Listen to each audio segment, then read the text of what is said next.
He's back, everyone. Welcome, welcome, welcome, welcome. We are back. And once again, doing another live.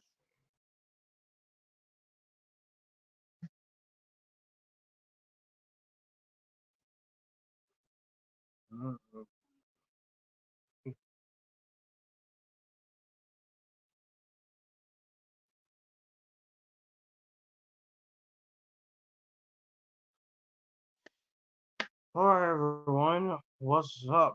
Well, sorry about that. I had to get set up. Let's get started with it. So let's see. We got one person.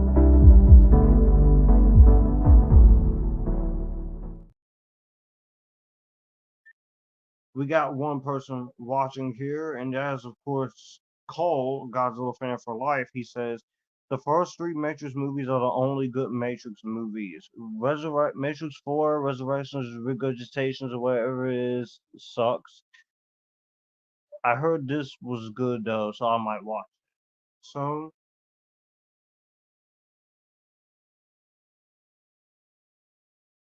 I thumbnail or such, which I have not put the DVD in. We're going to be doing commentaries for the Matrix films. I haven't done any live streams in a while since the Princess, and also for reasons. I feel like I need to justify myself here. One is because it's been pretty frustrating trying to figure out what is the next live stream you want to do. That's not a Q&A or Epictastic Joshua or a live film review. Second, though, is that during the time between June and also the later half of May, again, personal tragedies happened with my dog, one of my dogs, 10 years, Chino. And also is because I've not been feeling a lack of motivation to do live streams. And also, I do apologize. In between the past 2 weeks and 8 days, there's not been a lot of videos posted. I am editing a lot currently. I'm only one editor and such. And also, I'm the only person who's putting the thumbnails together, recording, filming, editing. I don't have a co-editor as such, so just give me some time. I will have them all released. I got Inside Out, Despicable Me, Late Night with the Devil, Civil War, Furiosa, Dune ranking. Also, more stuff I have to edit, like X-Men 97 thoughts and Beverly Hills Cop and such. So we're gonna get onto it, but you're not here to talk about that. You're here to see me watch this movie. So Godzilla fan for life says his ranking is 1, 3, 2, and 4. I have done reviews of these movies and I've ranked them. My ranking goes from number 5 is Revolutions, number 4 is Resurrections, number 3 is The Animatrix, number 2 is the first one, and number 1 is Reloaded. But as you can see from the title and thumbnail, and drop a little hint on my community tab, we are going to be doing my thoughts and live commentary for the Matrix movies. So this is the box. This is not really the box set, but just the case. Because when I bought this off of Amazon, they gave it to me in a little case and stuff. Each of them on individually playing. So we are going to be. We're not doing the live action movie today, and I forgot to put this in before we get started, but we're going to be talking about and watching the Animatrix. So let's play that clip here. Let's play that little trailer here. I got it somewhere.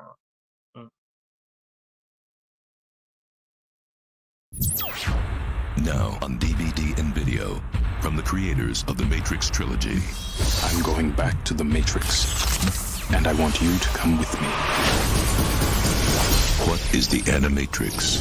You've stepped to the edge of the looking glass. Experience the extraordinary fusion of CG animation and Japanese anime Come get some. in a groundbreaking collection of 9 animated stories from 7 visionary directors We know the truth now. that takes the world of the Matrix to its unimaginable limits. Fly, baby, fly.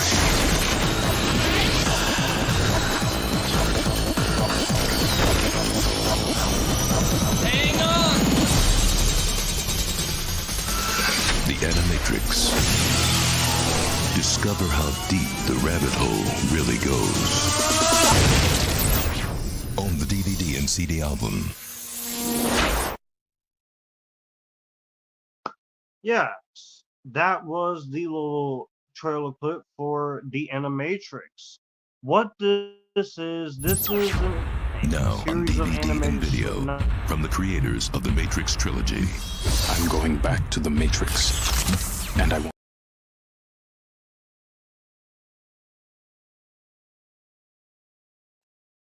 What this is, the Animatrix, is, of course, to my booklet here, which this is a series of 9 stories from 7 different directors, and it takes you into the world of the Matrix.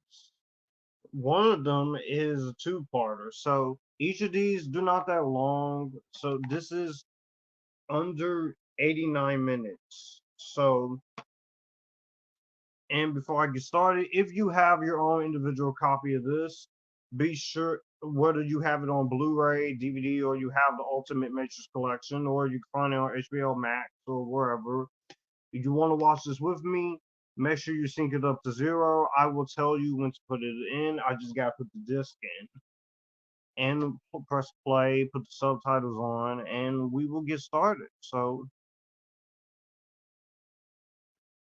very happy to kind of be back doing this. So,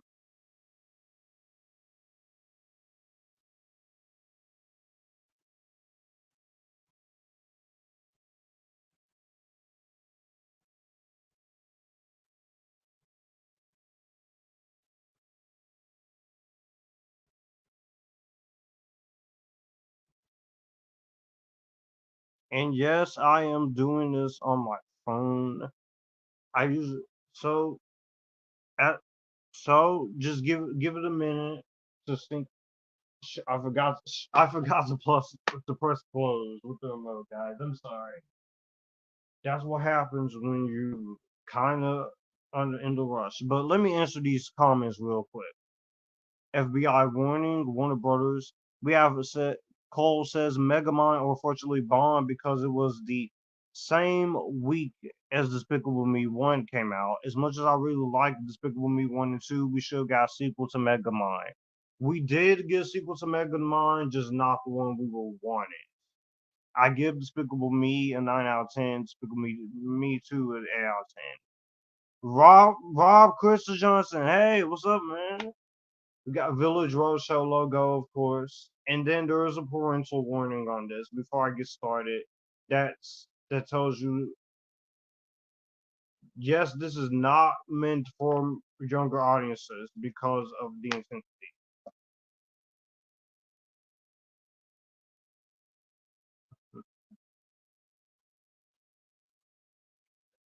Okay, so we just at the main menu.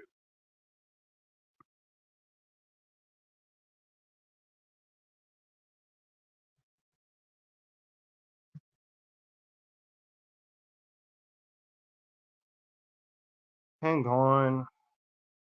Good to see you here. Excuse me, guys. I have to go do something quick.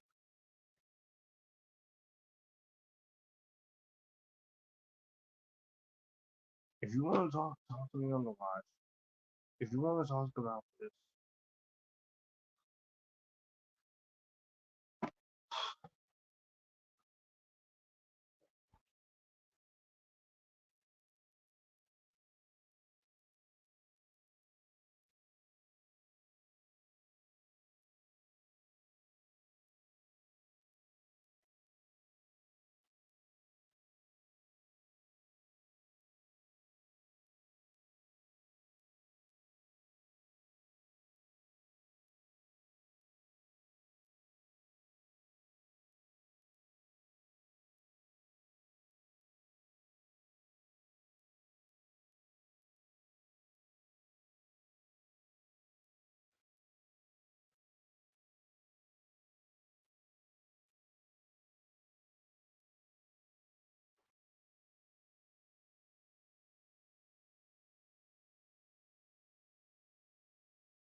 Alright. Sorry about that, guys. Whoever reported your video, I know about that. I have to answer for. I know about your copyright claim. You already told me. Rob says sorry, but solid, but not sold. One day you'll review the Matrix movies. You should, Cole. Despicable Me 3 was okay. I give it a 6 out of 10, but it's nowhere near as good as the first two movies. And I haven't seen anything past that. It's all good, Joshua. I just saw that you were live and I wanted to come and say hi. Well, I appreciate you for stopping by.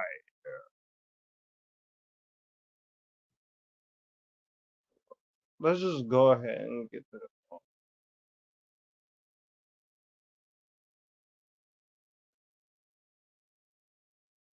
Alright, so I'm gonna go ahead and play the movie. We've been here for 13 minutes. Me having forgetting to put the. We've been here for it. Also, I'm gonna change the color of these LED lights. So when I press play, you guys watch with me.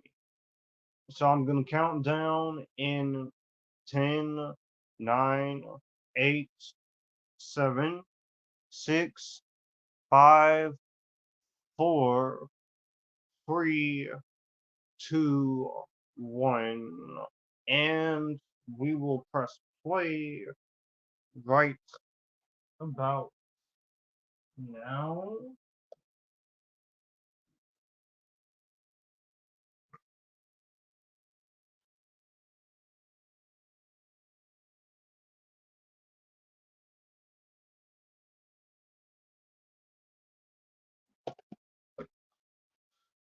Hang on, let me. Sorry, guys. I'm a little nervous about how this is gonna turn out.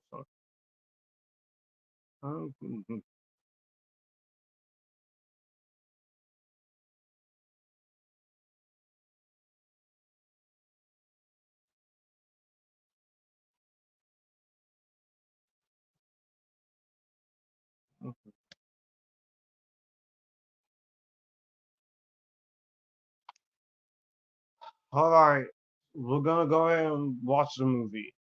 I was trying to change the color of the LED lights from red to a different color, but all right. Cole said this happened to Rambo after when someone reported. You don't have to like someone as a person or an actress. Respect someone's opinion. I have a few people I don't like, but I'm not. I'm not gonna block. Just a fucking right.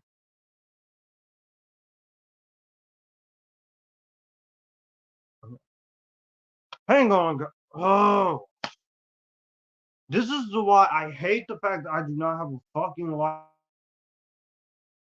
When I'm trying to start the movie or look at comments and read a freaking text message I'm getting from my friend, the fucking messenger just disappears. What the hell? You're still here. Just be patient with me. Let me. Okay. The three of you watching her, just be patient. Okay. Please, just be patient.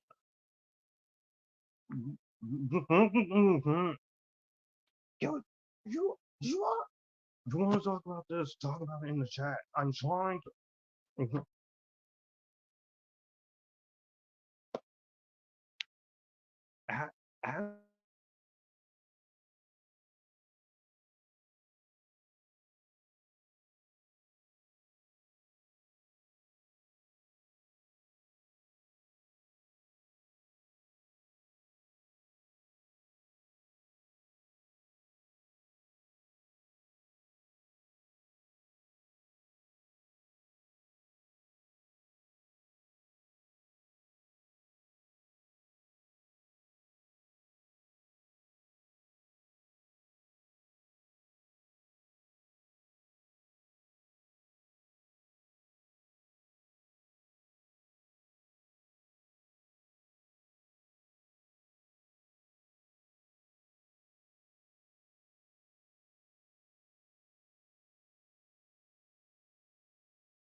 You think?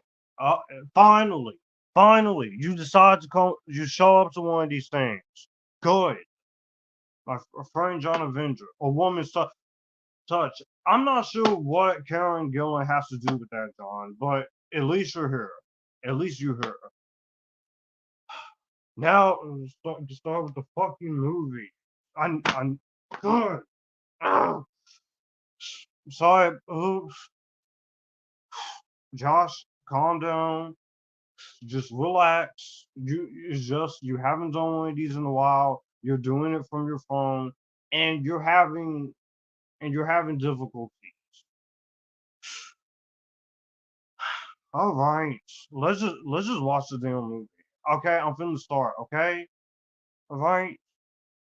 It's good to see you, John. All right. Now, a woman's touch. Okay, it's not a bad theme, but John Avenger, but I don't see what Karen Gillan has to do with it. Unless you're trying to scare me with her. But it's nice that you're here. So 19 minutes, we finally watched the movie. I'm sorry about that. I have to put the DVD in. I have to make sure I get the subtitles turned on, and then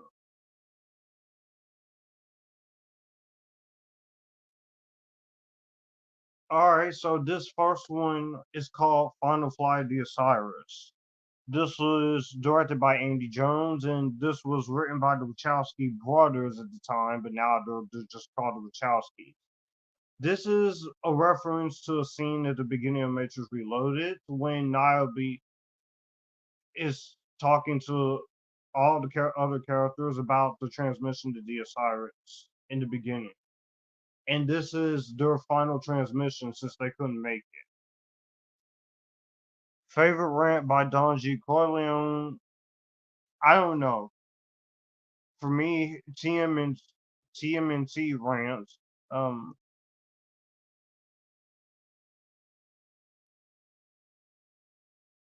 that was hilarious. I just record live stream commentaries of movies in my phone with a copy of the disc inside the PS5 muted with subtitles on. With me, it's just the fact I'm doing it from my phone and through StreamYard or YouTube Live. And the thing I hate the most about it is whenever you guys see me on Messenger, it takes me a while to get to it because the messenger disappears every time I try to answer. You know, this is why.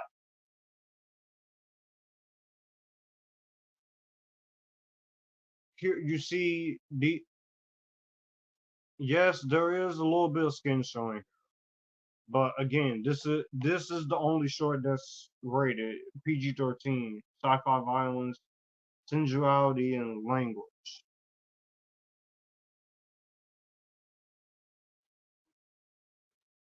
It is frustrating because, like I said, a few of you guys know the situation with me and the laptop situation is that I have been trying to find a replacement laptop for 4 years, and because my gray one I had, despite the fact there was no camera on there, it died out on me, and it was what I would use for editing, search, and so it's a woman's touch.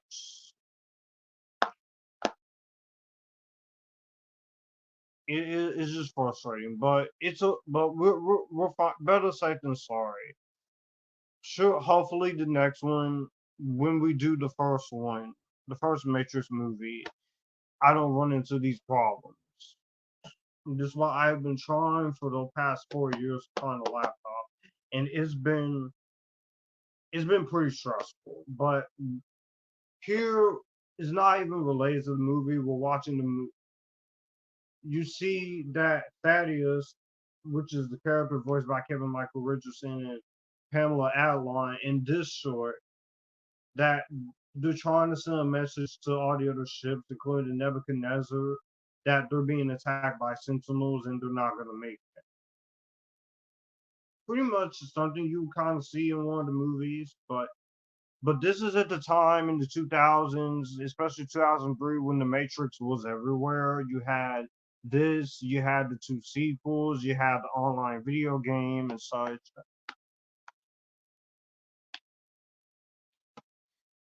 I'm surprised no one has requested Remember After Life to review Challengers. If he hates that movie and rants on it, it will be hilarious. I personally like TMNT Mutant Mayhem, but there were moments where the comedy got a little bit too childish for me. I know they're teenagers, but you don't have to make them that childish. They can still have a little bit of common sense. Don't get me wrong, I like the movie. I just don't think it's the best Turtles movie since the 90s film. The 90s film is still better. And it's still not my favorite movie animated film of that year. I think Spider Verse and Across the Spider Verse and Super Mario Brothers were better. Even Elemental was better. I will say Mutant Mayhem is more entertaining than Despicable Me 4. I don't hate Despicable Me 4. John Avenger, I know he's watching this. I know he's going to be waiting for the review. And I've been contemplating, do I even want to release the review? This is already edited. It's not a rant. It's not a rant. It's just the fact that, and now we see that the Sentinels are attacking, and I don't hate Despicable Me 4. It's just considering the fact that Illumination, you just had one of your biggest moneymakers in Mario, and you came off Migration, which honestly I did finally watch it. Migration. It was fine, but I didn't love Migration. I was in the middle on it, but considering the fact you just came off of Super Mario Brothers, and considering the fact that this is the fourth Despicable Me movie, let alone the sixth overall movie into the franchise, or the fifth, I should say, I expected more from Despicable Me 4. Despicable Me 2 was good, in my opinion, should have been the last of the franchise. I think Despicable Me 3 would have been a good way to end it. You don't really need to drag this out that long because you can only do this Gru and his family and Dominion so much to where it's kind of getting a little exhausting now.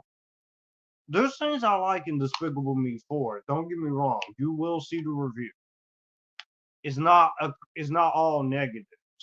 I just I I was went into it wanting to enjoy it as much as the first three, and it felt like something was missing, or it just felt like this was kind of rushed a little bit, and it felt like they didn't have much to go on with.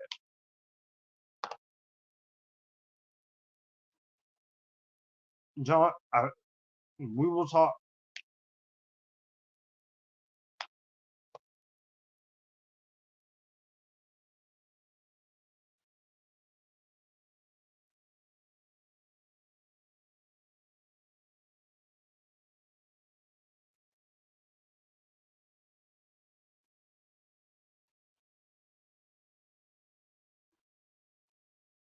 I do want to check out Minions: The Rise of Gru, and it heard it was a significant improvement over the first Minions movie, which I didn't care for, and most people didn't care for.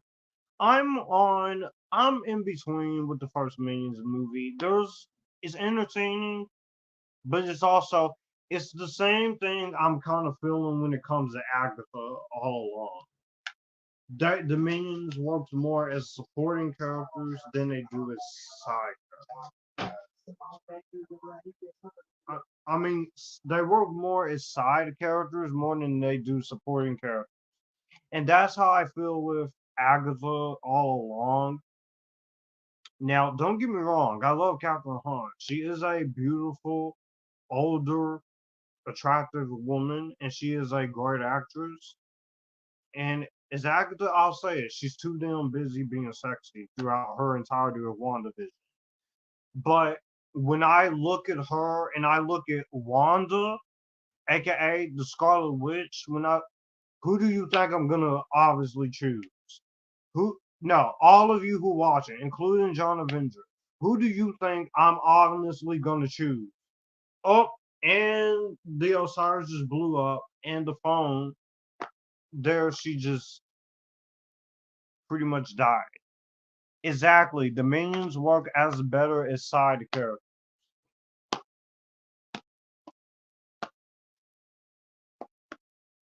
And pretty somber note to end on, but it's one of my favorites of this short.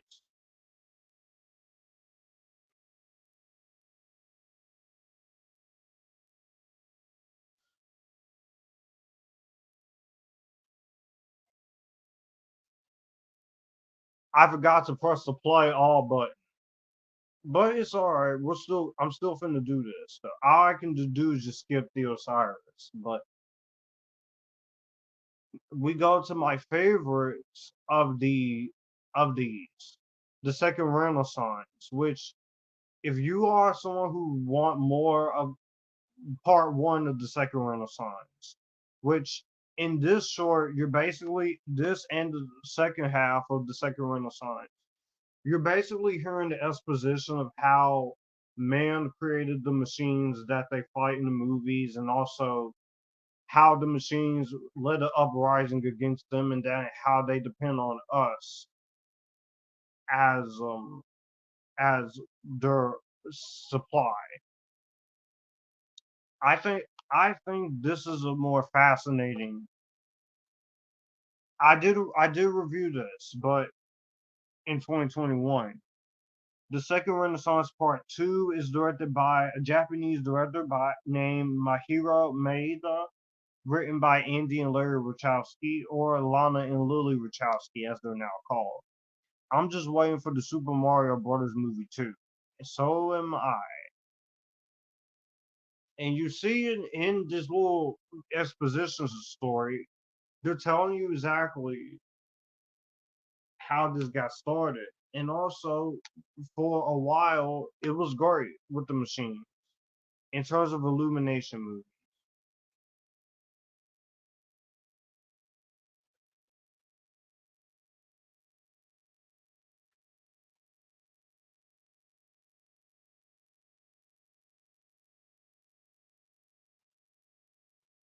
It's great animation.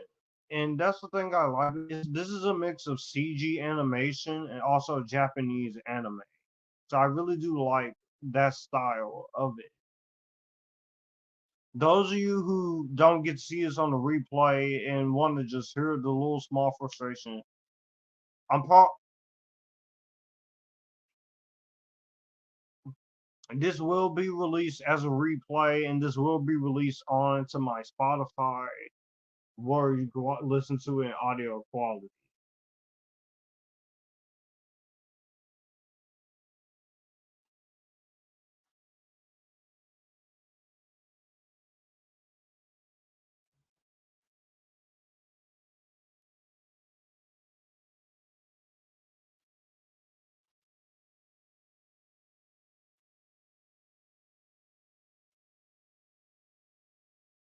In terms of Illumination movies, I see what you're saying, Cole. It's just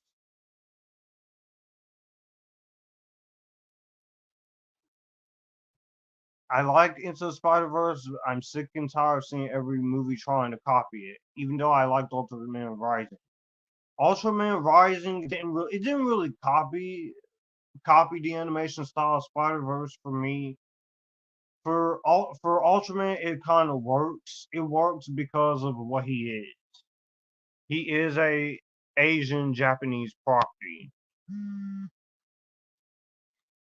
Across the Spider Verse was pretty damn good, even though a few of y'all will disagree. That's fine, but as long as you don't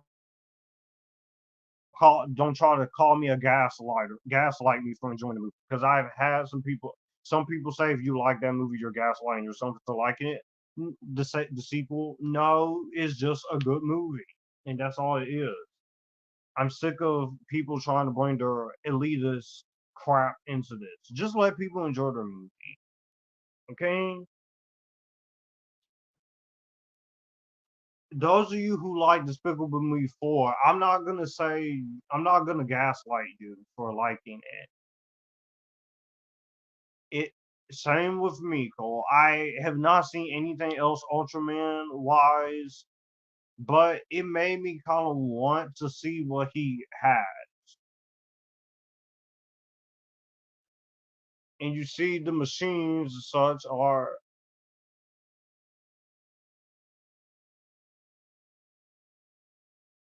It's been a while since I watched this and watched the Animatrix, but I forgot how this is pretty brutal. They're beating up on a girl robot here.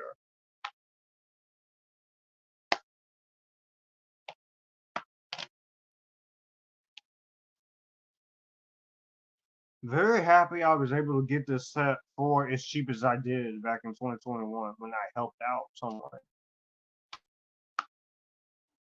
I didn't mind the Barbie movie. The Barbenheimer thing was stupid, but at the same time, it worked. To Oppenheimer was amazing, though. Here is my thing with Oppenheimer. Before any of you Oppenheimer fans, just hear me out. Hear me out. Just hear me out. It took me. It took me. It took me a few weeks, it took me a few months to finish it. I didn't finish it until back in March. Not because it was bad per se. I mostly think Oppenheimer is a good movie. I just don't think it's the best Christopher Nolan movie out there. I do think I see I'm fully am aware. I'm very happy that he did get a best director.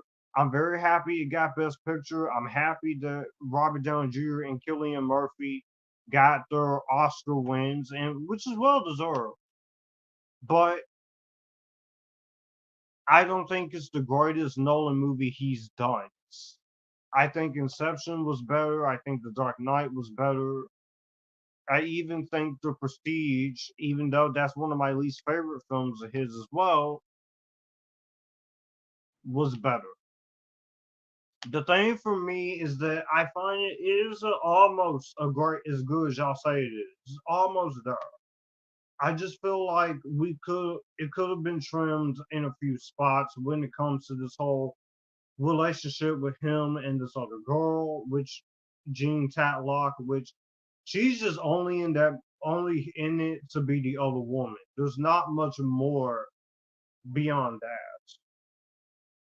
I also feel like some of the sound mixing is a bit frustrating to hear in a few parts. I get what he's doing there because it's trying to make it more like every time he's being interviewed, it's like that documentary style type. But it's just there are moments where I'm like, we could turn the music down just a little bit, and we can hear the dialogue. It's not as bad as people as say it is. I think some people over exaggerate it a little bit. It's just you could just put you could have just fix it in a little bit to where you could have a good blend between you could hear the music and you could hear the dialogue. But I will say it's a mostly competent, well-made film. I that I do appreciate it, and I did enjoy it. It's just not a Nolan movie I'm gonna go back to. But I'm glad I gave it a chance. The meme was everywhere on social media, but it got annoying. It doesn't really annoy me as much.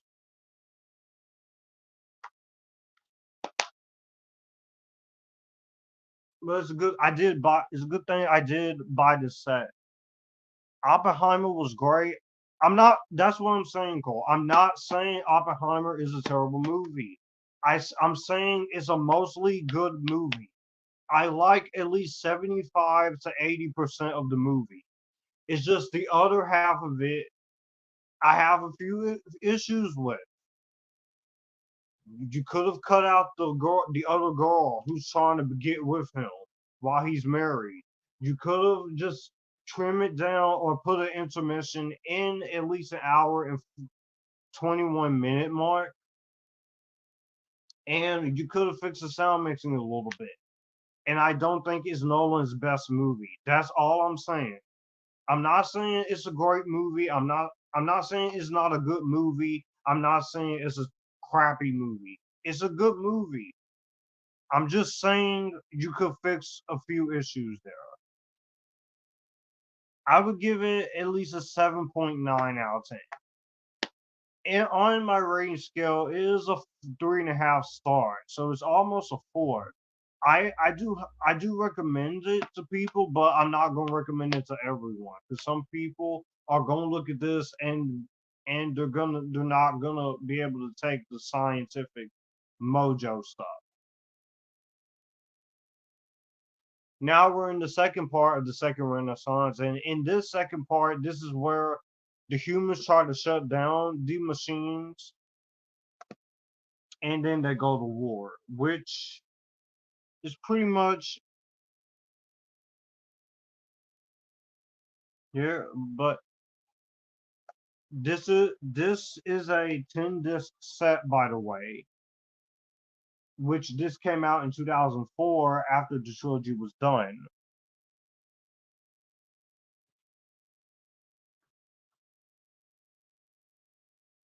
It's a 35. This is a 10 disc set. You have all three movies plus the Animatrix, and then you have 35 hours of features, including the commentary tracks, photo galleries, a lot of documentaries. And it only cost me $1.13, but the tax and stuff, it was still very cheap.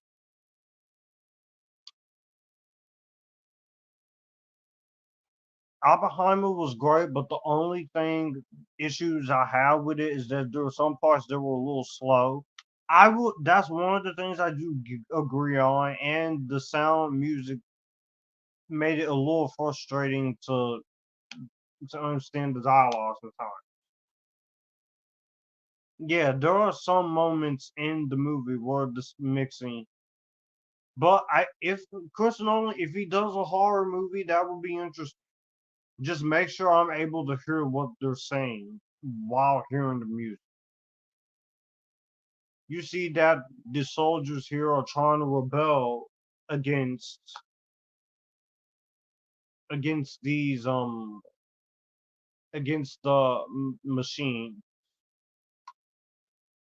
and they're trying to make the sky incredibly gray.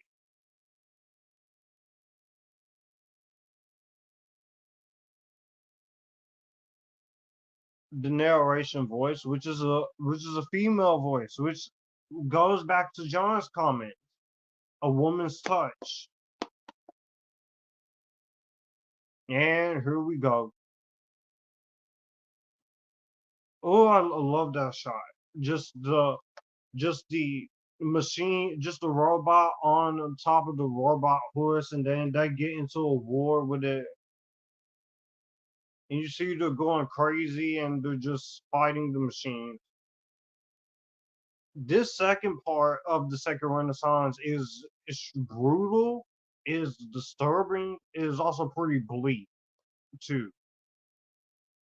But that is my favorite. That's why it's my favorite of these Animatrix shorts, is because it's showing you how this whole thing got started. And I'm a sucker for prequels, which all of you who watch my Underworld Rise of the Lycans commentary, thank you for making that last year one of the most highest watched live streams besides oh shit, that was brutal. Ah, thank you for making that one of the more highest watched videos and live streams that you saw last year, right next to my thoughts on Shoot 'em Up.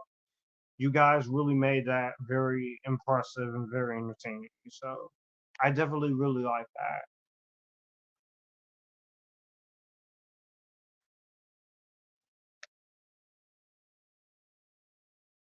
I wonder how many people will watch this after the playback is done. Hopefully people who didn't get to see this comes back and see. I think what it is, I chose to do this first instead of the actual movies first, but you know, it's kind of one to experiment a little, try a little different.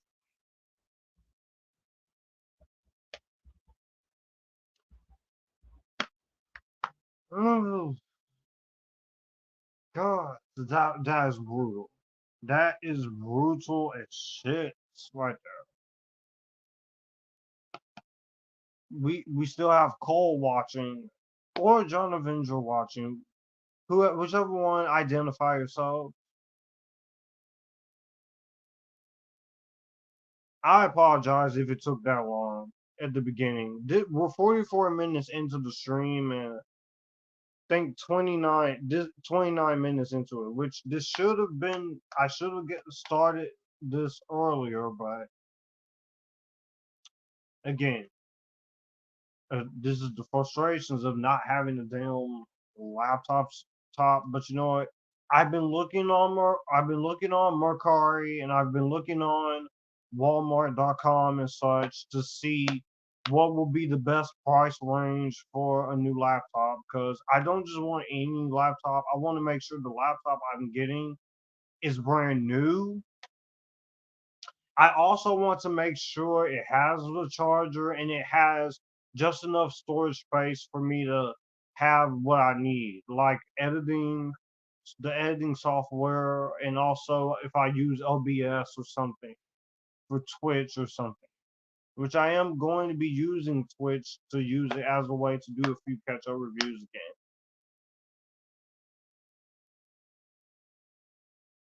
And you're seeing that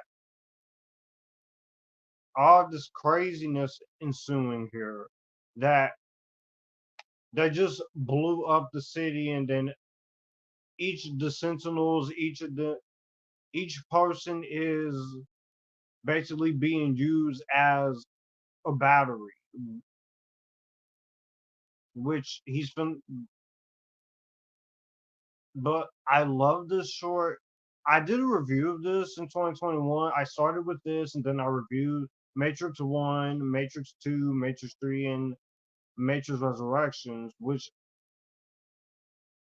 and then followed it up with a ranking about a few years later in 2023.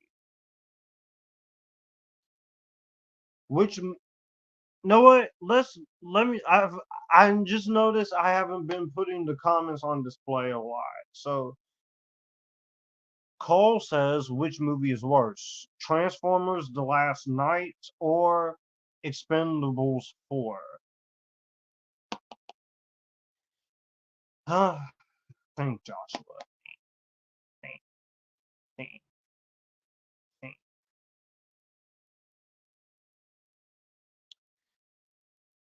And you're seeing that is not their kids, is actually the agents, and then they easily. This little kid is about to be transformed. Oh, just horrifying imagery here. Very intense.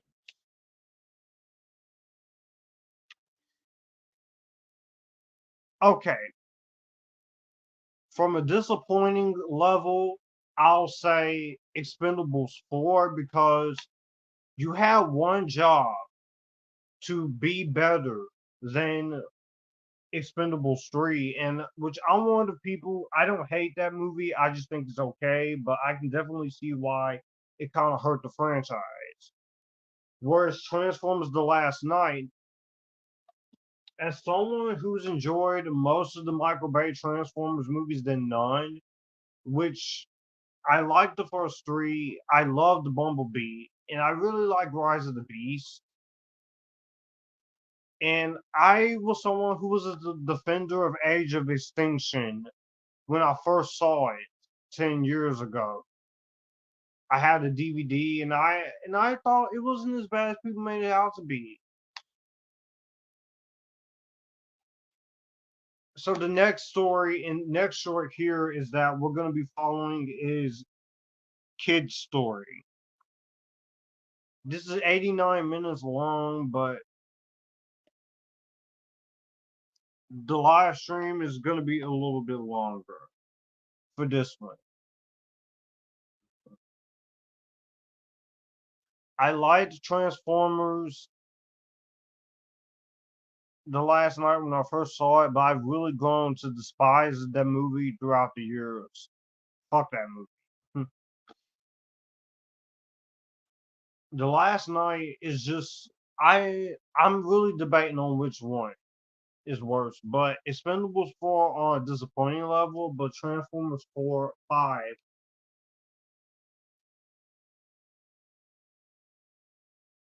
as a continuation of Age of Extinction, I find it to be one of the most incomprehensible big budget films I've ever seen.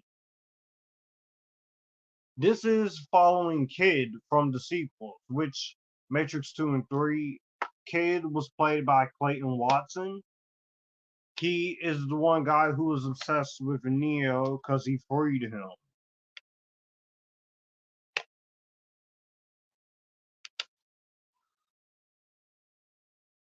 from the Matrix.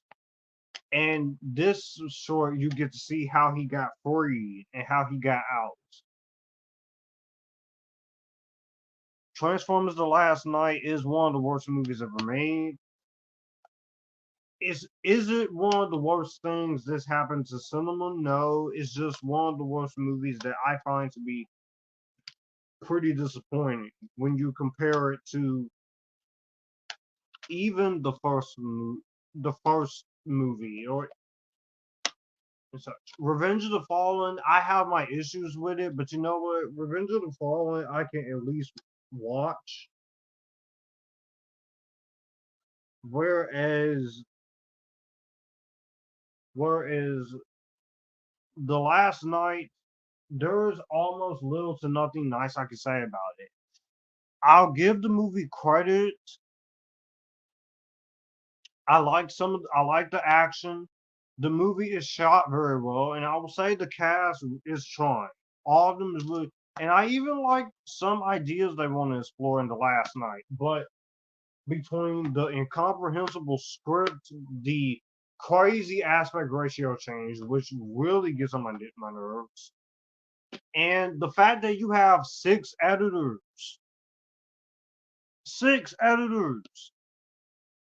makes it a bit of a frustrating watch to even tolerate every time I watch it.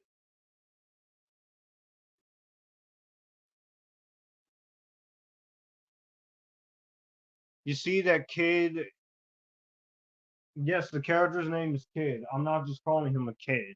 That's the character's name in the sequels, Reload and Revolution, which you will see those later.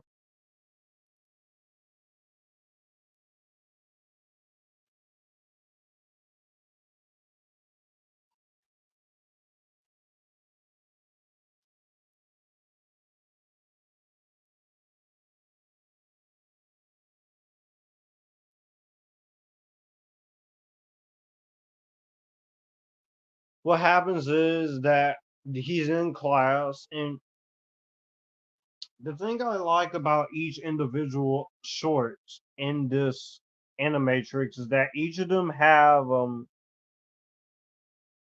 a different style to them because it's different directors. This is just the book. This is let me show. I think I showed this off in the my unboxing of it, but I want to show them individually here, the discs and the little guide as well. So he's in trouble because his phone is ringing and they're trying to and the agents are coming. I liked Expendables 1 and 2, but hated 3. I haven't bothered with the fourth one. You ain't missing much, Cole. You ain't missing much. My rants was more entertaining than the entirety movie of itself. But I'm gonna show you guys. Let me show you guys these discs. So this is the first movie, disc one, of course. I hope you can see that. Sorry about the glare. This is disc one, which is the first film. You ain't missing much, Cole. Expendables 4 was a disappointment because I actually had some hope for Expendables 4. I actually had hope that it would be better. And while it's nice to have the rated R back, it still manages to screw up. That's the first disc, which is the movie. I like this song. Juno Reactor, Masters of the Universe, who is a constant collaborator on these three movies, which you miss his you miss his presence in the music with Matrix Resurrections, him and Don Davis. The score in Resurrections is good and everything, but I do wish I could have gotten Don Davis. I'm not sure if he was retired or what. Everything I've heard about it sounds awful. Stallone doesn't care, Hollywood doesn't care, so why should we care? I care about movies because it's the one thing besides music and anime and also video games and books to make you escape from your problem. Stallone, he can commit. It's just he's just he's not the same Stallone that he used to be. But I feel like we could have at least tried. The agents are chasing him, and here he decides to let's not talk about what he decides to do here. I would say you have to watch it for yourself. Tulsa King was the last good thing Stallone did, and that was 2 years ago, and he's doing another season of it too. Anyways, this is the oops, sorry. This is the disc of the special features of the documentary of the Matrix One, which is called The Matrix Revisited, which was released in 2001 before the sequel.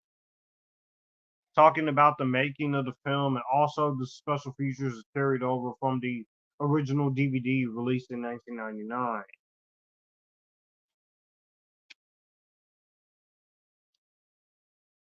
My favorite of the series, I love that picture. The Sentinel, Matrix Reloaded. I can't wait till we get to this one and do a live commentary for this one. I can't wait. I promise you it will not take me 8.5 hours to get set up last time. And the reason why the other Matrix movie commentaries are not private yet is because I want to see how this does. Now, he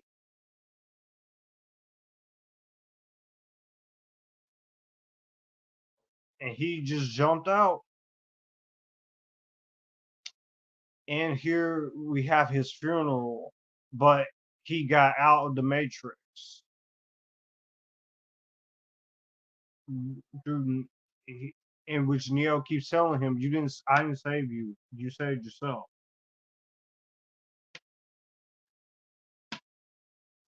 You have the special features of Matrix Reloaded Revisited, which you're missing some from the 2 disc special edition of this and Revolutions, which is one of my only issues here. But overall, I'm very happy with this set. This is Reloaded Revisited special features, and you hear Keanu Reeves' voice as Neo, which I'm excited to see him as Shadow.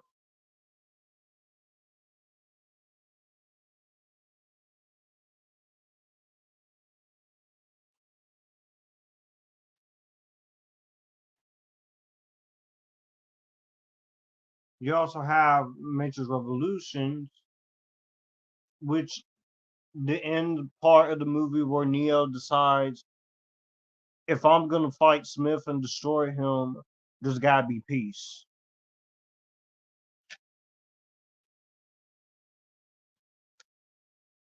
All right, we got through 4 of them. Just got 4. You got 5 more to go on. Five more. This one is called Program. This is directed by Yoshiaki Kawajiri. and this was designed and animation done by Madhouse Studios in Tokyo.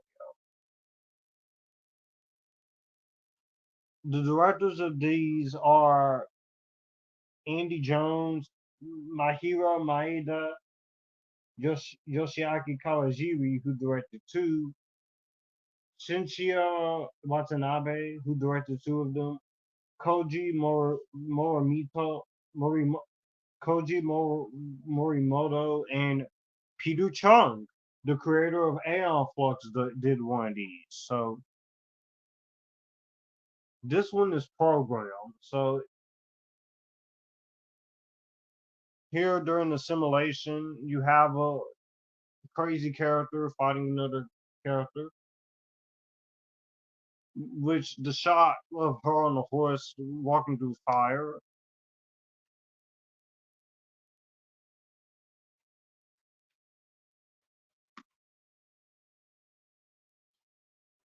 You have the Matrix Revolutions revisited behind the scenes special features. Again, it's missing some special features from the 2 disc set. The one that's in down watching now in my upscale 4K my 4K upscale Blu-ray player is the Animatrix.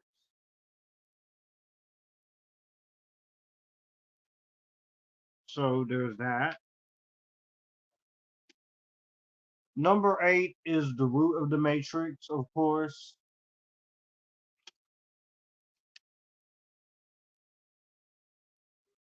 You have the Burly Man Chronicles, which chronicles the production behind history and the behind the scenes of the shooting of the 2 sequels back to back.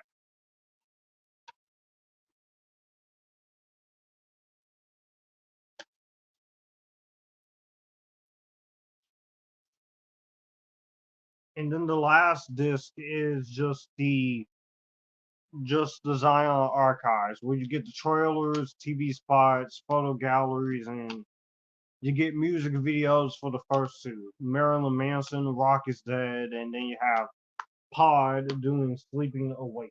So there's that. This is the DVD guide. Again, sorry about that glare. You have a written introduction by the Wachowskis, which there's some artwork on there. You have, can you see that? Animatrix, Firefly the Osiris. We have, and then we have the infamous shot, Bring It On, in the final fight with Neo and Smith, which that is my favorite. That's my favorite action scene of the entire movie in Revolutions is that last fight because they go all out. It's badass. It's a mix of practical effects, also some CGI, but this is that final battle. That is about as close as to Dragon Ball Z as you're ever gonna get. And here in this one of the programs, you can see that our main character is being talked about when it comes to the Matrix and such, but she doesn't believe it, and all you find out is just a nightmare in a simulation. The first movie, of course, winner of 4 Academy Awards: Best Editing, Best Sound Effects Editing, and Best Visual Effects. 2 commentaries, one by the philosophers and the critics, which is what I really like about this set, is that you get 2 different styles rather than the creators themselves. The infamous shot of the bullet train. I know I'm basically just showing this off and not really commentating. I am commentating on the movie. I bring my own little flavor, individuality to it. Matrix Revisited, of course, which is a behind the scenes of the making of the film, the first film.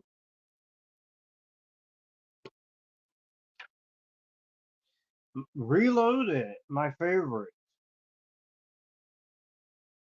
I don't know with the red LED lights if you guys can see me or not.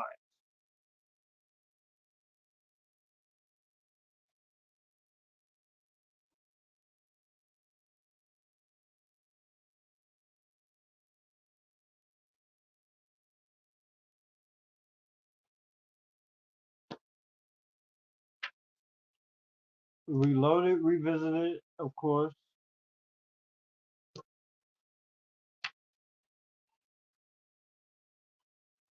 Revolution.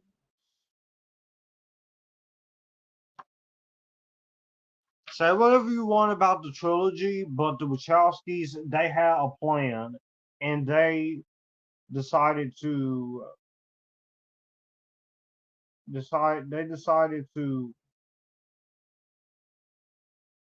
decided to take some ambition.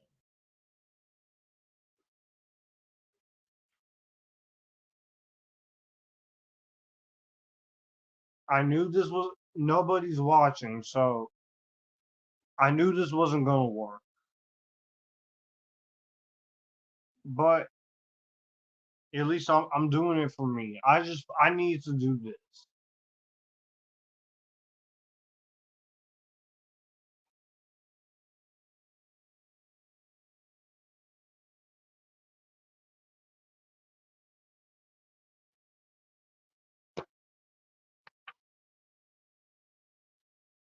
The roots of the Matrix. Again, the shot of Neo and fighting in the rain. I like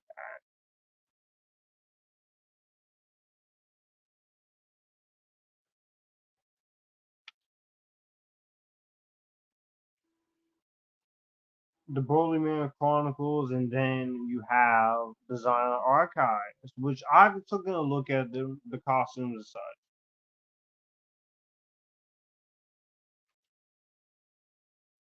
Now this one is called World Record,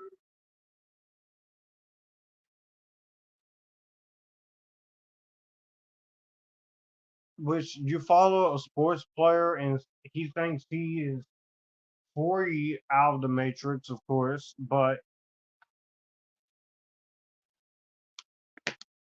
of course he's not. So he does these little sports conventions, and he with him if he runs more, if he runs with his legs are hurting him, he won't be able to. It's good that I'm watching this because I know which one happened. He's not supposed to run any further.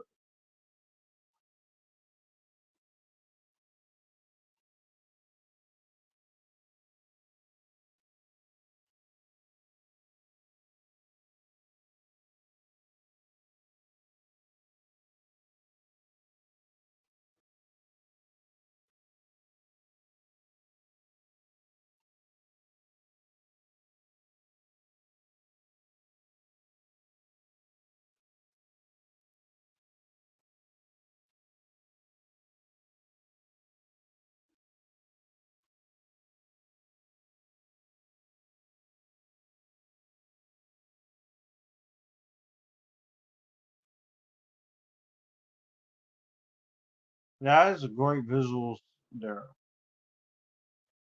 And like I said, each of these shorts for 89 minutes, even though this will probably be under 2 hours by the time this is over, they go very well. They go very well. They go by quick, and therefore makes it this one big giant little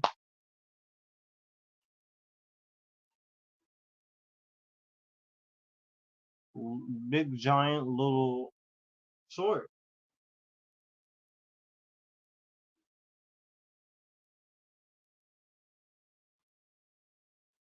I'm not sure if Cole's still there or Jonathan, but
Okay, so he's in the hospital.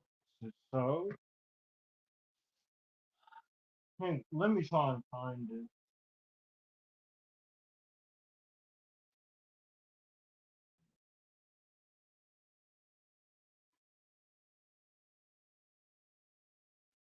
Where did I put that remote? Oh, there you are. There you are. There you go. Found you. Turn you up. Turn this up just a little bit. Now you can see me. These things do come in handy. Just make it blue.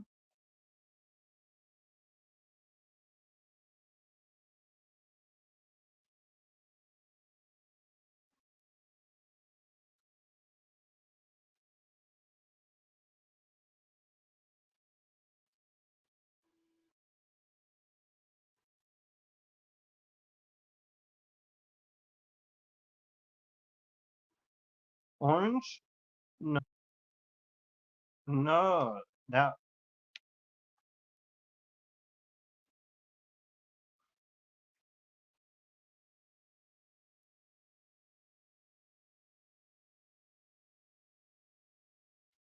I first saw the Animatrix back when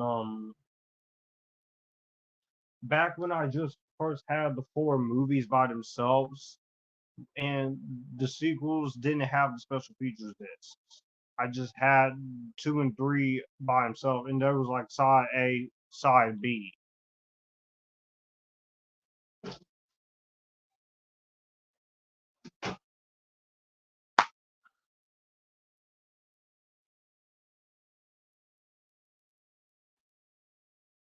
He's breaking free out of his little bubble.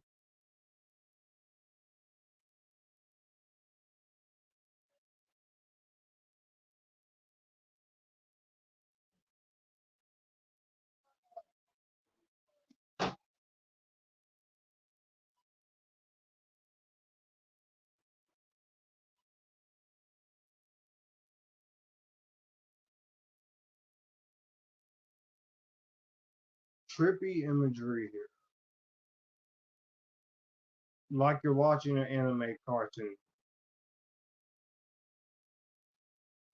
Granted, I only watch anime movies, but I've watched maybe a few.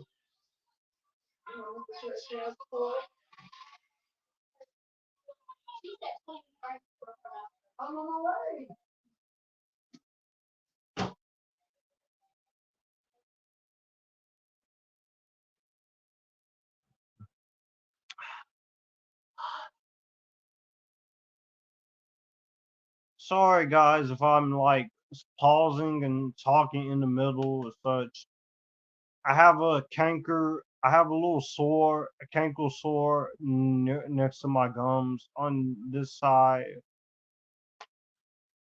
So I've been waiting. So I'm doing this while it's still hurting, and it should go away in a few in soon. I hate when I bite myself in the gums or something because I always hate those damn canker sores. They hurt and it hurt.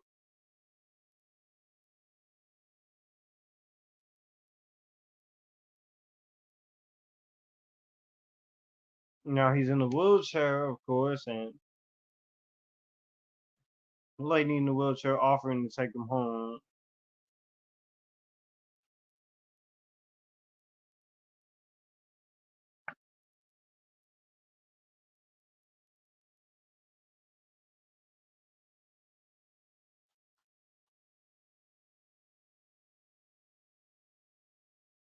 Nope, too bright. Again, I'm watching these on my projector, so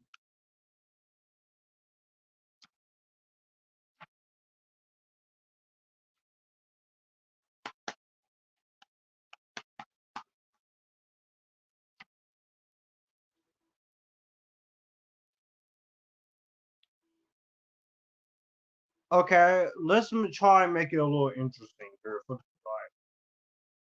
You guys can ask me whatever you want, or let's try to play a little game or something.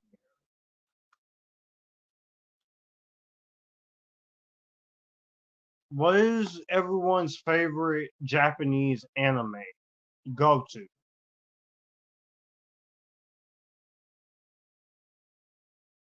Beyond. This one's yeah, this one's a little confusing. It's one of the weaker ones here, but it's still entertaining enough as a standalone short. But overall, it's still a very interesting short.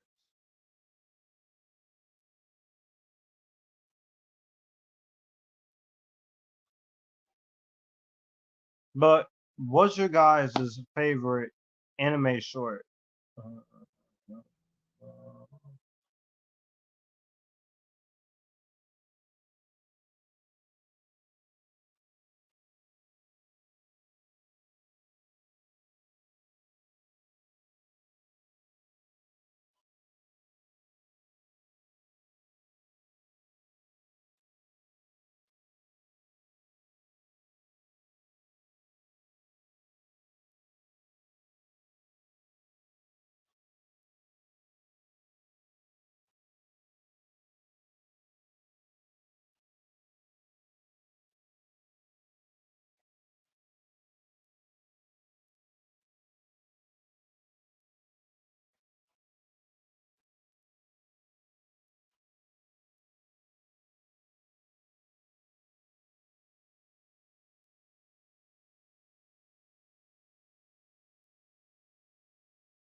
Uh, I just admire I admire the animes people who do craft Japanese anime. I admire you guys. They they put so much work into this Japanese anime such. They really do. We should have one person join.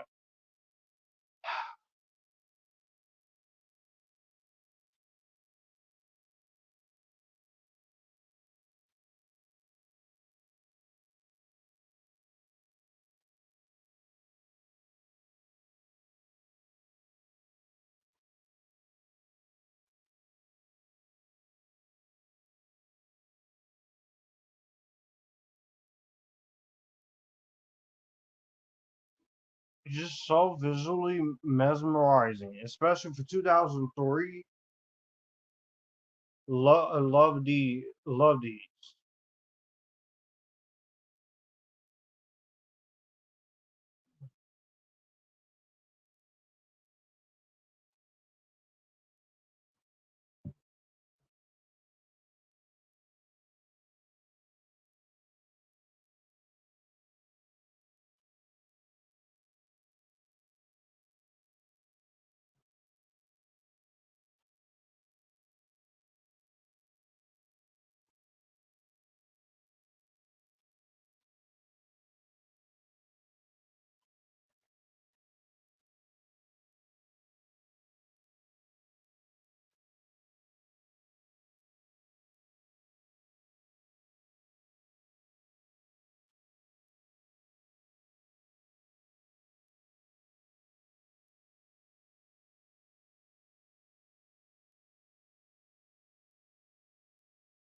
I know a lot has been said about me when it comes to Deadpool 3, okay?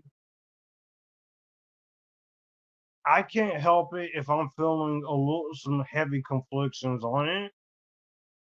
I'm not, but I never said I'm against the movie. In fact, I want it to do well. It's just I'm thinking about the negative consequences this will have for characters in the future, like Miles Morales, if they come to the MCU or such. And I shouldn't really think negatively that way. But that's the first thing I'll go to is the negative side rather than trying to see the positive side of it.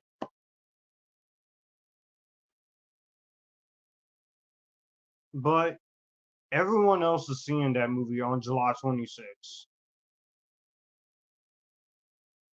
What am I seeing on July 26th? I don't know. I don't know. It's complicated, man. Complicated being a movie lover. Is it? Wouldn't y'all say?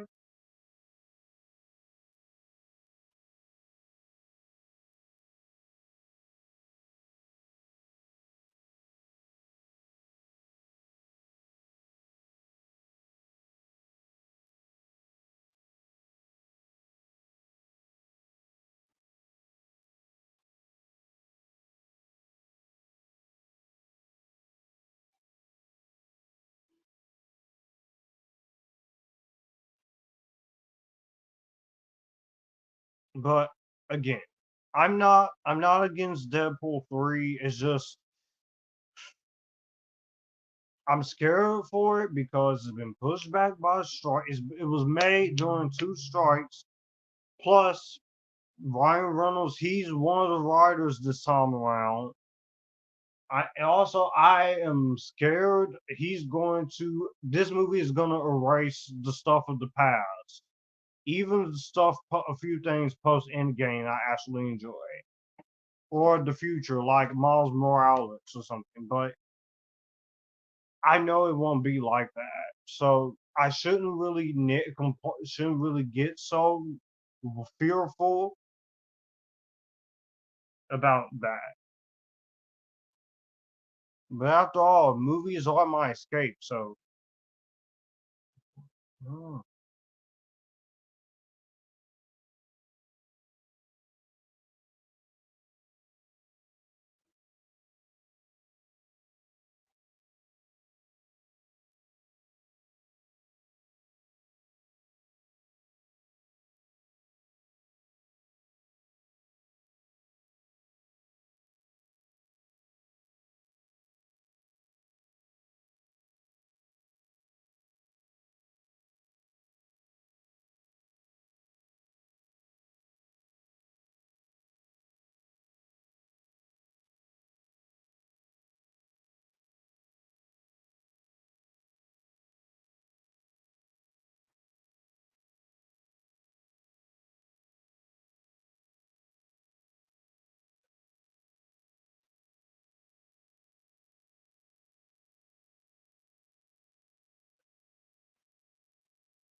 and she's seeing weird things that she shouldn't be seeing.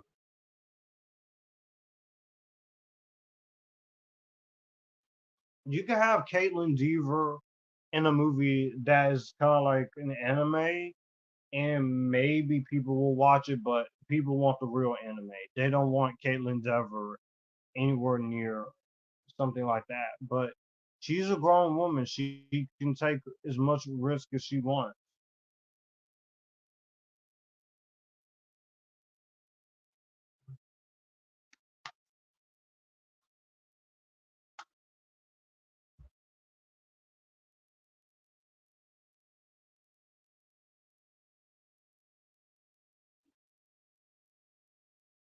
We just have two more of these.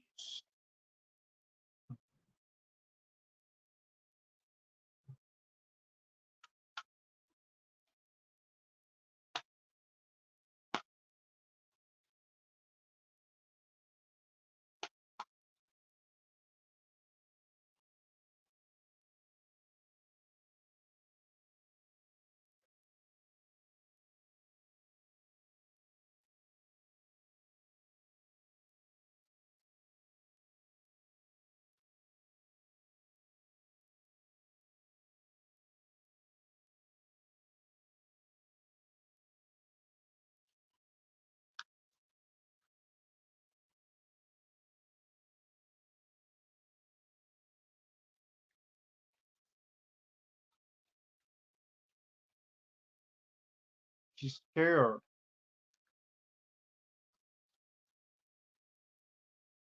That is freaky.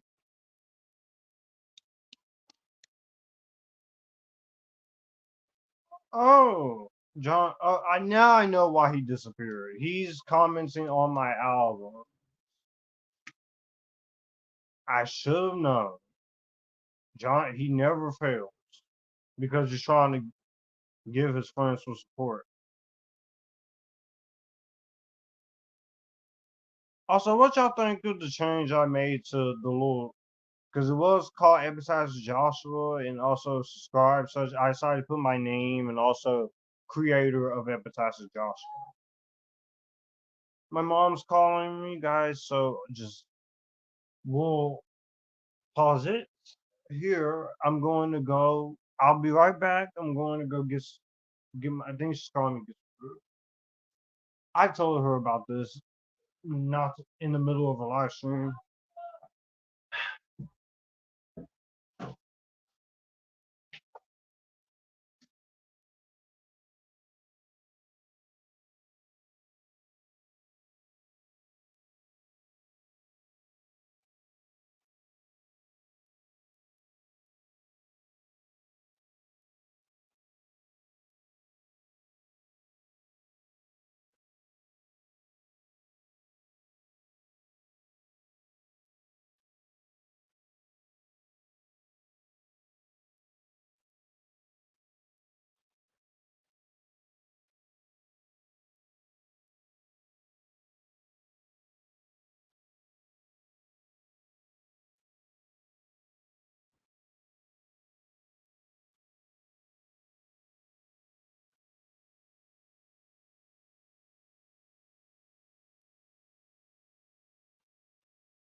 All right,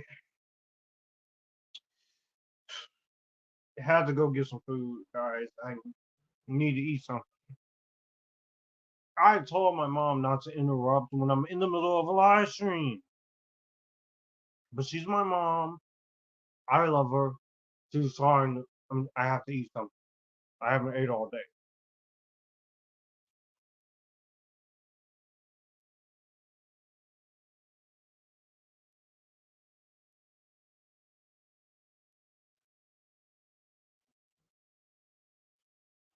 Very trippy animation.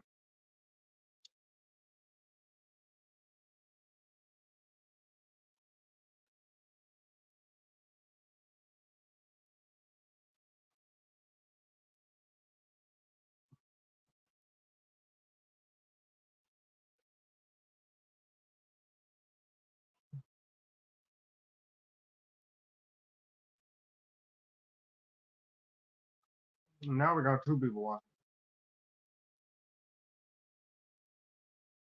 Like I said, this is one of the weaker ones here, but it's still a good one.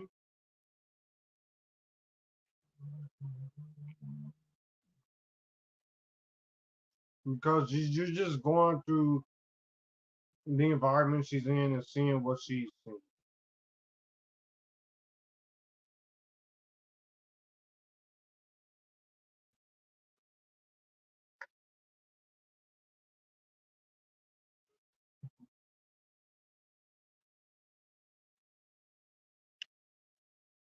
A little bit of blood.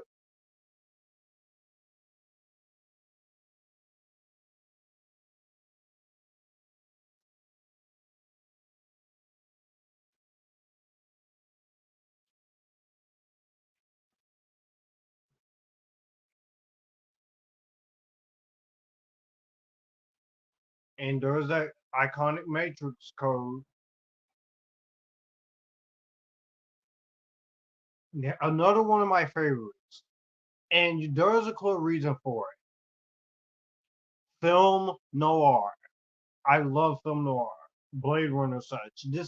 This has an entire film noir look to it. And you get to hear Carrie Ann Moss's Trinity here. No Lawrence Fishburne, which kind of sucks, but it is what it is.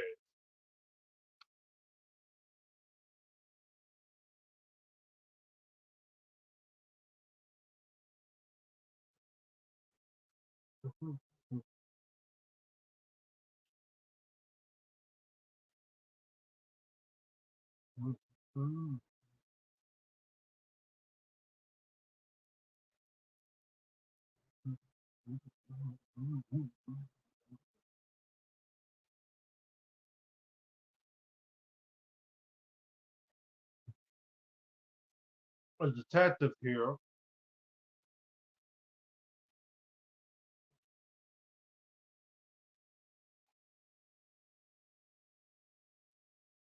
Just look at the style of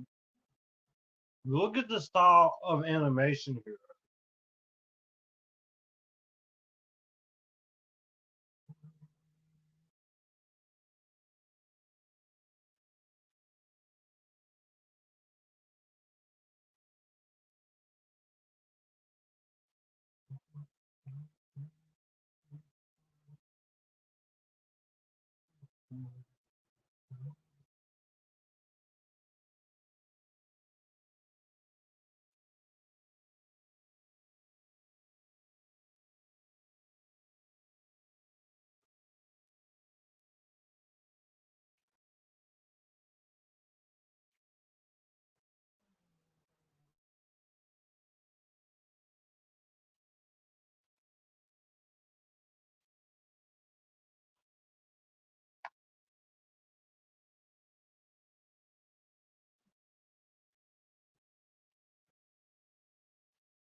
Already feeling the film noir vibe.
And here he is.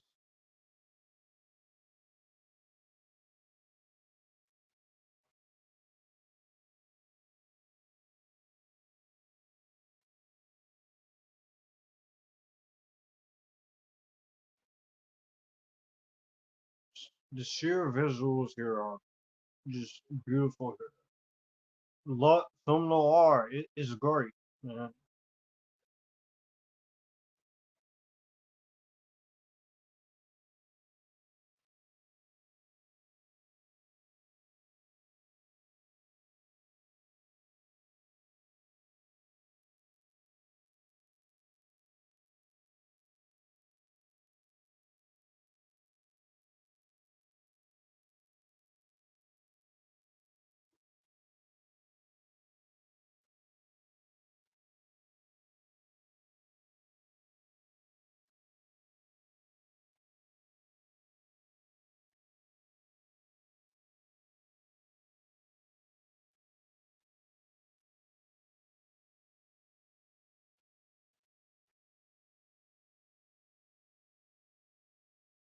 This whole black and white creativity there is really good.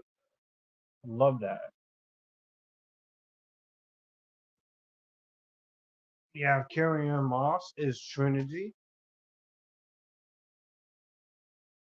There she is. I'm gonna say this right now to my to my fellow Canadians watching this, or to my fellow people out there, Epictastic people. Carrie Ann Moss is still one of the hottest actresses out there, and she is still one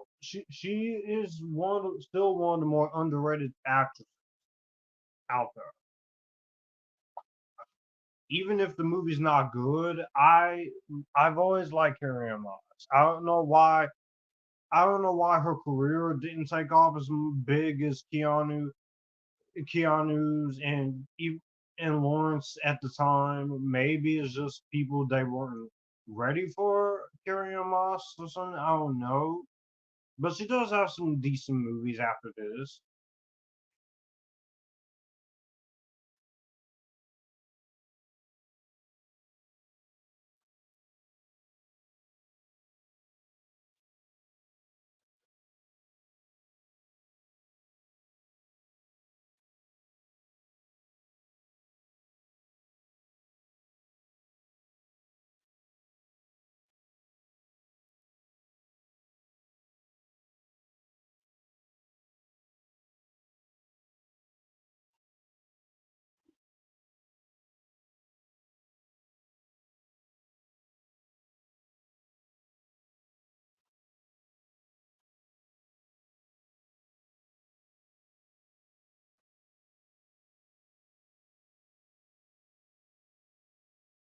That was pretty intense.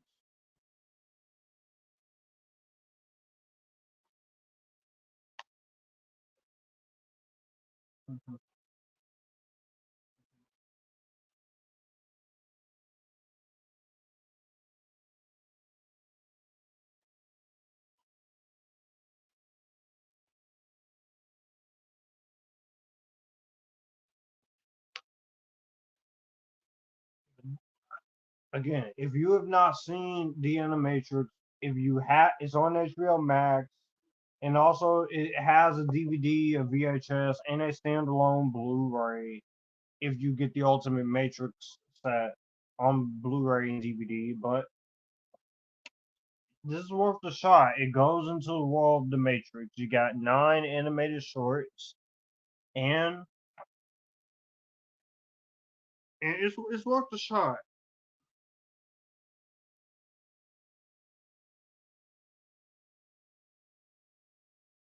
The special features were good here too.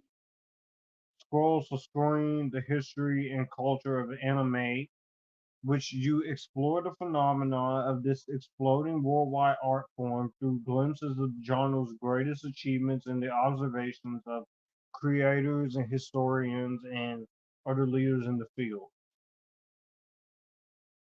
Now we are at Matriculated. This one was okay. This is a freaking weird animated short. This one's weird in the way of its story and such, which I guess if it's for Peter Chung's style, but it's still really fucking weird.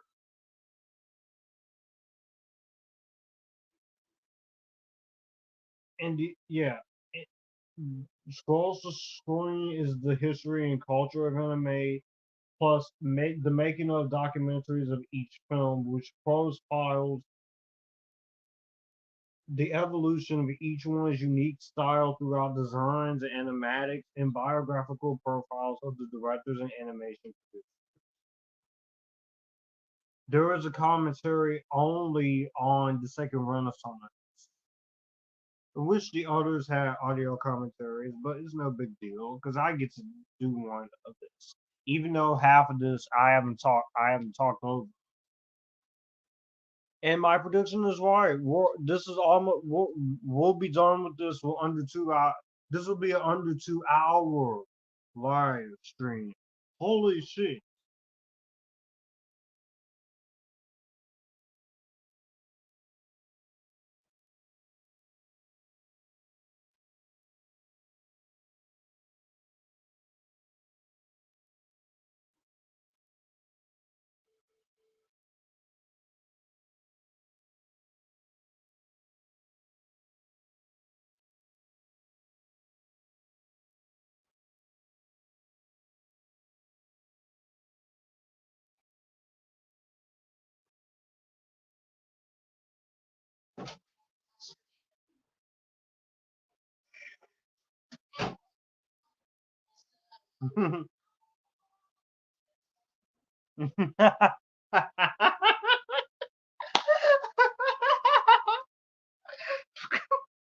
I'm not losing my mind, guys. I'm just laughing. It's something my mom was watching and it had me laughing. Okay, and plus, give me a break, will you? I need to laugh at something. All right. The pandemic put us all in a bit of a depressed mood, so we need to laugh at something, especially when things don't go right and times is a little stressed. I just need to laugh.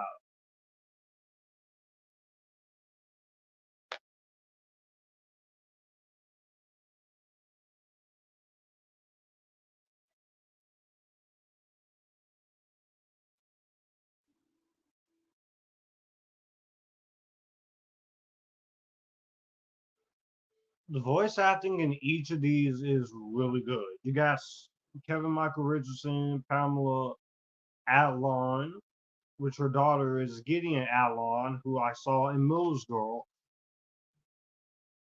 Don't talk to me about that movie, okay? Don't talk to me about Miller's Girl. I didn't hate it or anything, but the more I could sit on it, I kind of do hate it.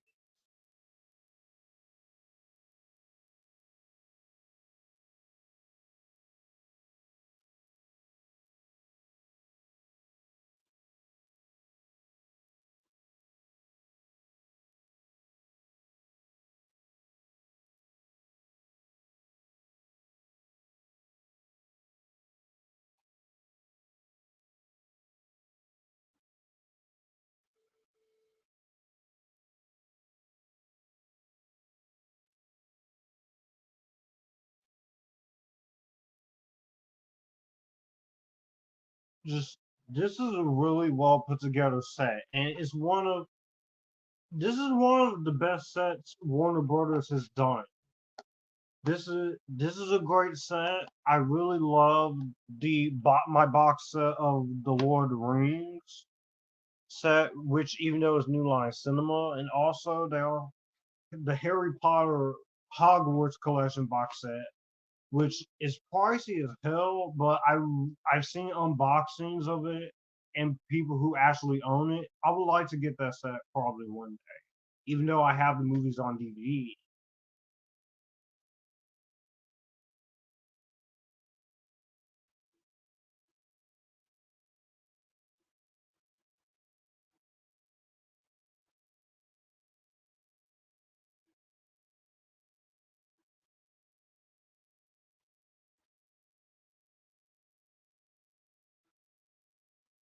This thing is confusing as hell.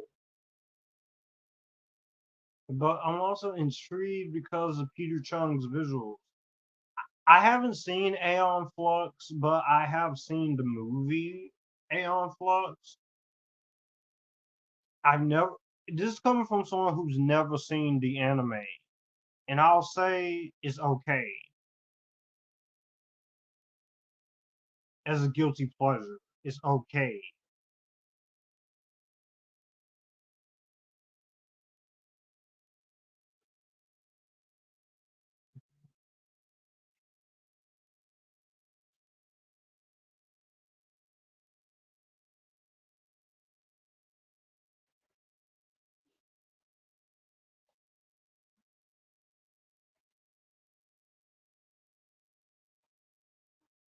We're almost done, guys.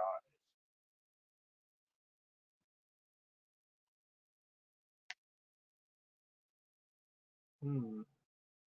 I promise you, the commentary, the live commentary for the movies will be a lot more talkative. And I'll try to get some people on.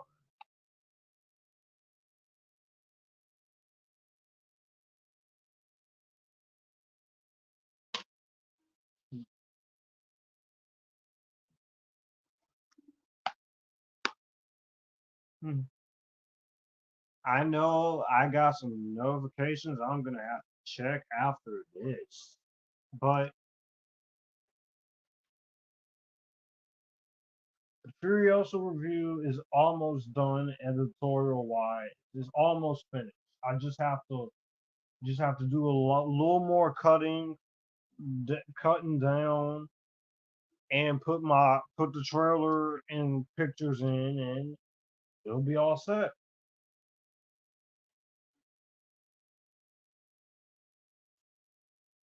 Just the problem I'm running into is the charger that I'm using to do it is is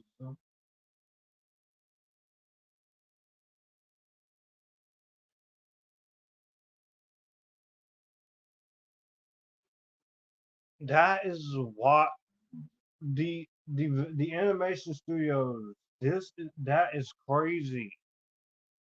Just I love that. I love how visually interesting they get with.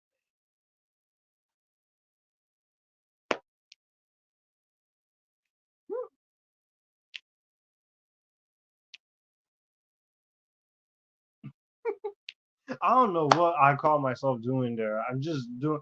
I guess I'm just doing a little happy dance or something, because I'm feeling myself a little bit, feeling happy that I'm finally doing the live stream again, despite it going a little bit awry. But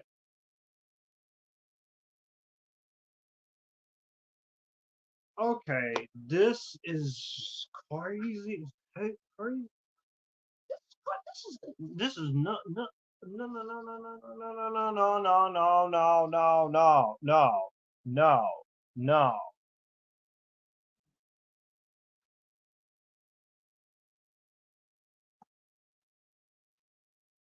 And yet my magazine is also over there of the Matrix. They do talk more in. I felt I should have gotten my magazine out.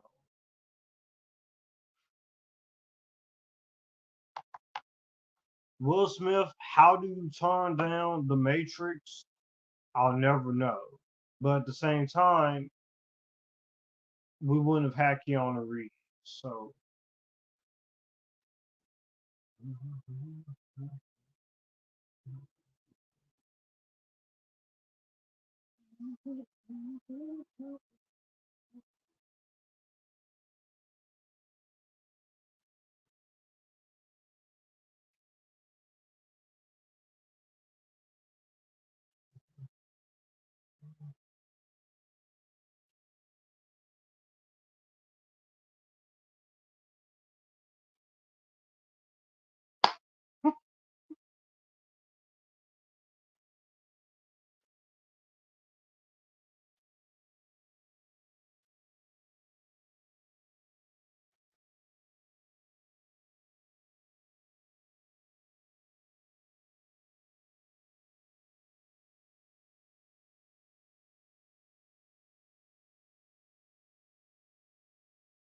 very crazy animation with this yellow creature, this yellow robot going on, but This is a very interesting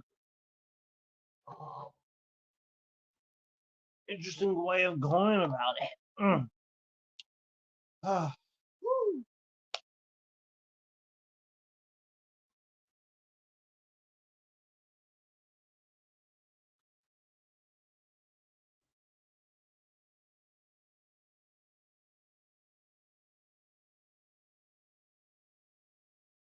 I'll be sure the next one I'll get my Matrix magazine out.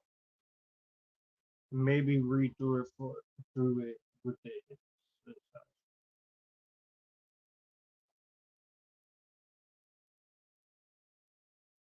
Peter Chung, I have to say, he knows what all of these anime directors know what they're doing, but he is Peter Chung. Is it just me, or his direction really weird to you guys?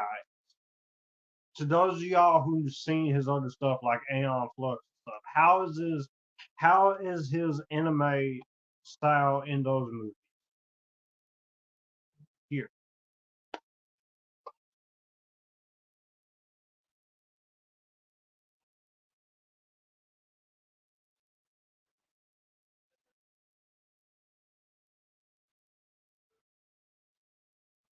I love the score in each of these. They even got Don Davis to come in and do it.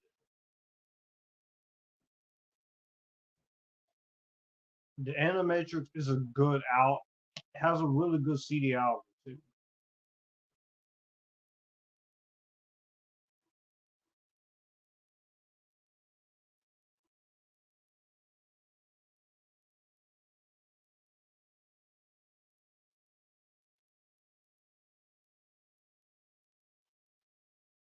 Okay, now this is starting to cook.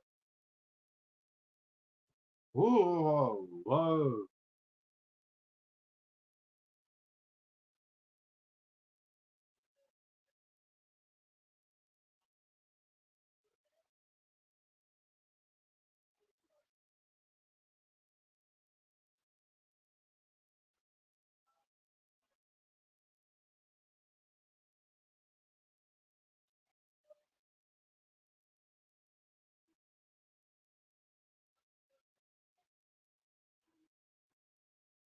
Oh, too soon.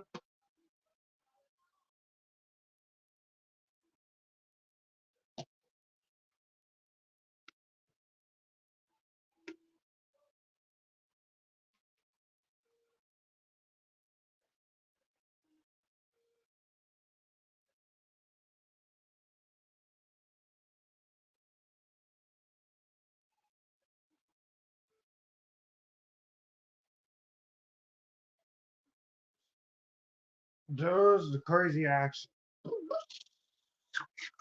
The sound makes it go. I swear I'm not crazy.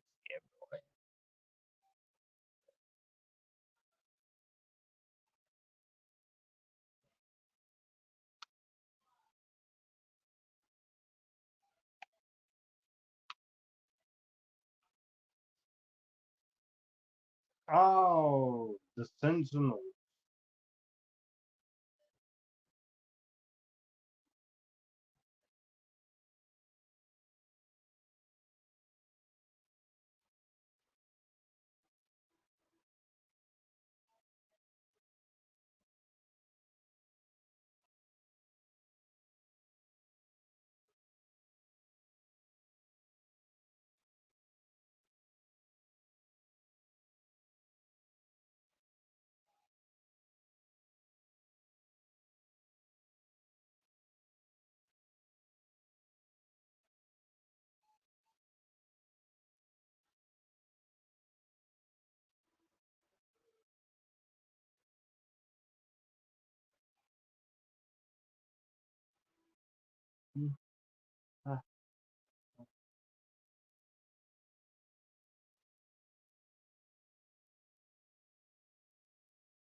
And that's it when it comes to the Animatrix.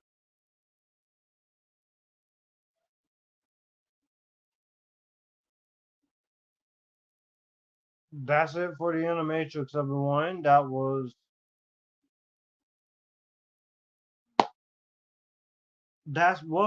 it for all the Animatrix. I hope you guys enjoyed watching this live commentary with me. Sorry there wasn't a lot more people here and about the little difficulties at the beginning.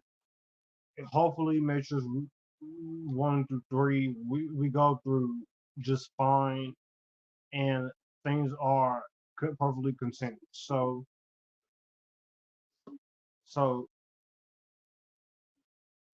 if you have not seen the Animatrix, I think it still holds up. I would definitely recommend this. It's very good.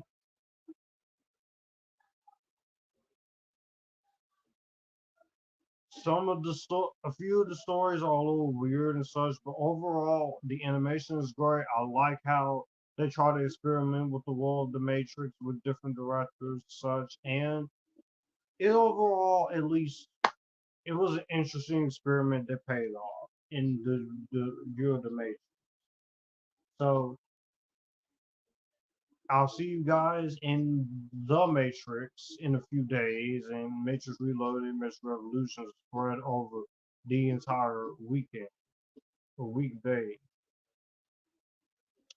So that being said, I'll see you guys in the next one, and I will leave you guys with this. Well, that's going to do it for the video that you just watched. If you want to see more, my channel icon is up here. If you want to see more content from me, all my social medias are right here in this end card. I will also leave a playlist and a video here for you to see what the channel is about. As always, acknowledge me, stay Epictastic, join the Epictasticness, and you guys keep it cool. Well, that's going to do it for the video that you just watched. If you want to see more, my channel icon is up here. If you want to see more content from me, all my social medias are right here in this end card. I will also leave a playlist and a video here for you to see what the channel is about.